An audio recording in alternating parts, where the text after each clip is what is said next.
Okay, so welcome everybody back to another new video.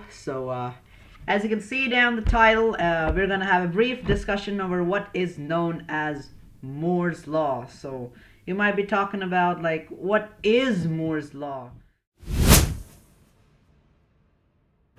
When I came across this concept for the first time, I was like, okay, so what is this Moore's Law? But then I tried to do a little bit of research on it, and then I found some interesting concepts, and then it led me to some advancements in technology and stuff, and then it got really complicated. Today we're gonna discuss about this a little bit. The name is kind of misleading considering the fact that Moore's Law isn't actually a law which is present in any constitution of the world. It is actually an observation or a prediction which refers to the historical rise or advancement in technology. So if you didn't understand that, we're gonna discuss that in simpler terms. Moore's law is obviously named or coined by a person. So that has got to be a person, right? So that person here, and the hero of the story here, is Gordon Moore, who was the co-founder of Intel, who coined this term in 1965. So basically, this Moore's law, as we saw, is an observation and prediction. Prediction of what? So prediction here we refer to the rise in technology. So basically, as you can see, I got this tape here. If I like try to expand it, it's not gonna. If I try to expand it, I gotta expand it from all sides, right? So that's gonna create an exponential rise because the diameter is gonna increase, and therefore the size is gonna become bigger, and it won't be a linear increase that like we're just gonna bring in more tape and just wrap around more tape along the circumference of this tape. We're just gonna increase the diameter and increase the amount of amount or length of the tape which could be put into this a single roll of tape. So that is known as exponentially increasing. So the principle of the Moore's law basically uses that. So now, in order to understand how exactly the Moore's law works, we're gonna have a quick definition on these two types of scales. Uh, so what is a scale? I mean, so here in this context, I don't refer to a scale which is used for measurement and stuff like the scale you might find in your pencil box or maybe in your geometry box. I refer to a graduated scale. Graduated basically refers to a scale plotted on a diagram or a graph paper. So we're referring to that here, which also defines a certain range of values and certain constants which help us to figure out a certain amount of increase of a certain value, or certain expansion or maybe advancement of something or some medium. So that's basically the scale I'm referring to. So primarily there are two types of scales we're going to discuss today. One we have is the linear scale, and the other we have is the exponential scale. So first of all, let's have a quick discussion over the linear scale.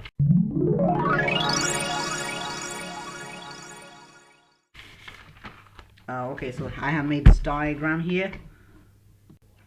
Okay, so here we have is the linear scale. So as you can see, the line which is originating from the origin point, it's extending like a straight line. So the angle between the x-axis and the line plotted on the graph, that's basically the angle remains the same throughout the time the line is expanding and increasing as far as it goes. So this is known as a linear scale because the ratio between the increment of time with the amount of progress made remains constant. So basically it doesn't change by time. So basically it's not gonna like this, it's gonna go like this, and then suddenly the ratio of advancement on the basis of time will increase and it will go like this. It's not gonna happen that way. So it's gonna go like a straight line throughout all the time. So that's basically known as a linear scale.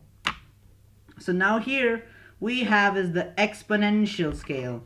So as you can see, there's a certain but steep rise in the advancement. So Moore's law here basically represents or utilizes this type of scale. So a certain amount of technology was available at this point of time, but then the technology doubled itself or maybe became more significant over time in a much less shorter period, and that same technology then advanced even further at a much faster rate, and then that rate of technology even became more advanced at a much faster rate. So as you can see, the ratio between the increment or advancement of technology in on the basis of the time taken is not like the ratios are continuously and constantly changing. So therefore this is this difference between a linear scale and an exponential scale, and the Moore's law specifically utilizes this type of scale. So yeah. Okay, so you might be asking it in a simpler way, what am I exactly referring to here? So what is actually growing exponentially here? So it's not we're not considering the amount of technology as a general medium here. We are actually considering the number of transistors which is present inside a particular electronic device or gadget, which is increasing exponentially over time. So basically, what is a transistor now? So transistor is a certain device which tries to input electric current from a source and then tries to interpret means convert, in the sense, convert that current into suitable current for that particular electronic device to work. So the more number of transistors actually results to better graphics or better performance of that particular device. So the number of transistors which are present in a particular area of an integrated circuit basically refers to, in the markets you might have seen those breadboards which they sell. So on these breadboards you can put these transistors.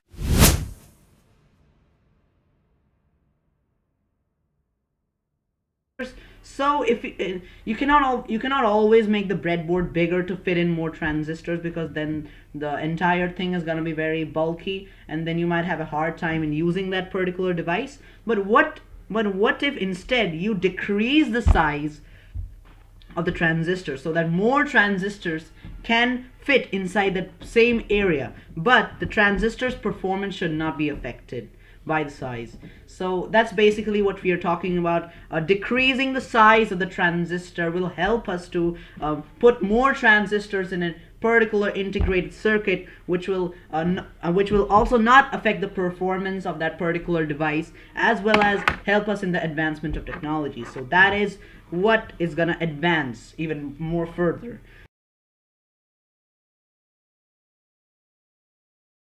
Now what are we talking about is why would this Moore's law go obsolete in a few years? It might get obsolete because of the size of the transistor is gonna go much smaller, or much less, or much smaller, because nowadays transistors have reached the size of atoms. Yes, I'm talking about literal atoms, like the elements you see on the periodic table. These transistors have reached the size of that, which are basically not visible to the naked eye. So like the electrons which are present to deliver the charges inside the transistor, sometimes they are not interpreted by the transistor, because now the transistors are going so small, they're reaching nanometers, 10 to the power minus 9 meters. So basically now these transistors are unable to catch these electrons and convert them or interpret them into suitable electric current for that particular device to work. So the electron basically flows through that transistor like nothing just happened, and then the current just flows normally as if it would without a transistor, and that basically makes the purpose of the transistor useless in that scenario. So basically now we have reached a certain threshold of making transistors smaller, because now talk about reaching femtometers. So if we reach around femtometers, like 10 to the power minus 15 femtometers, which is around the size of an electron, so the electron will be much larger than the transistor itself, and also manufacturing or just making of those transistors will be another hard time, considering the fact that they're barely visible to the naked eye, and you'll have to check with an electron microscope to check if the transistors are actually there or not, because it's going to be a hard time to find out a single transistor inside, let's say, this table in which I'm making the video on. So finding that single small transistor of 10 to the power minus 9 nanometers, or maybe 10 to the power minus 15 femtometer, that's gonna be like a very impossible task, obviously, without an electron microscope. An electron microscope, it's not very great to use, considering the fact that you can only check just a little area. So as you can see, it's not a very sustainable way of making transistors even more smaller, and we cannot make the transistor smaller, considering the fact that now we have reached the threshold, because the electrons, which are actually supposed to be converted by that transistor into suitable electric current, now they're not doing the job. They're just too small for the electron to be converted into suitable electric current. So that suitable electric current won't be there for the device to work. So the current, which will just flow normally as it would without a transistor, and that would probably make the device more harmful, or maybe even damage it or something. So that basically will make the transistor's purpose absolutely useless. So I think so now, as you can see, this automatically affects Moore's law, because now only that certain amount of transistors could be fit onto that particular integrated circuit, because if we make the transistors even smaller than that, it's going to be hard. It's going to be a hard time to particularly fix those what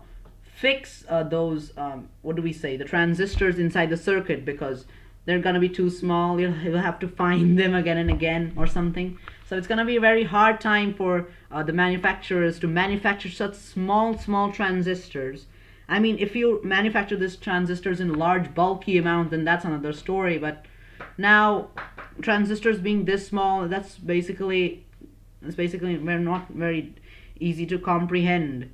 So in that particular integrated circuit, only these many amount of transistors which have been manufactured, like the amount of transistors which have been made small to today till now, that's the size which we can minimum fit inside an integrated circuit, because if we make them even smaller, they're going to become practically useless. So therefore this could be the end of Moore's law here. So I hope this video was a little helpful in explaining the basic concepts of Moore's law, and I hope I'll see you in the next video. Until then, stay tuned, stay connected, and I'll see you in the next one.